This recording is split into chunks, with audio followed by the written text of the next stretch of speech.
ভাই, মৃত্যুর কষ্টটা কত ভয়ঙ্কর। যদি একজন মানুষের মৃত্যুর সময় চলে আসে, আর যদি আপনি ওই সময় ওই মানুষটার পাশে বসে থাকেন, তাহলে আপনাকে অনুরোধ করে বলছি, আপনি একটি সূরা অবশ্যই ওই মানুষটার পাশে বসে তিলাওয়াত করবেন। কারণ আপনার এই তিলাওয়াতের বরকতে ওই মানুষটার মৃত্যুর কষ্টটা হবে না। সুতরাং সম্মানিত ভাই, আপনাকে আমি অনুরোধ করে বলছি, ভিডিওটা থেকে চলে যাবেন না, একটু সময় থাকুন। আমি বলে দেবো আপনাকে, আপনার কারণে একজন মানুষের মৃত্যুর সময়ে কতটা আসানের সহিত মৃত্যু হবে, যা আমি আপনাকে বলে শেষ করতে পারবো না। সম্মানিত ভাই, যখন কোনো মানুষের মৃত্যুর সময় কাছাকাছি চলে আসে, তখন অবশ্যই আপনারা বুঝতে পারবেন। তাই ওই সময় আপনি ওই ব্যক্তিটার পাশে বসে আপনি কোরআনুল করিমের একটি সূরা তিলাওয়াত শুরু করবেন, জোরে জোরে তিলাওয়াত করবেন। আপনার তিলাওয়াতের বরকতে ওই মানুষটা আসানের সহিত মৃত্যুবরণ করবে।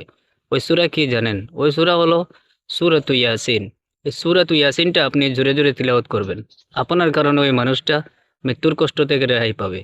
আশা করি কথাগুলো বুঝতে পেরেছেন। সবের নিয়তে ভিডিওটা শেয়ার করুন, যাতে করে সকলের কাছে এই ভিডিওটা পৌঁছে।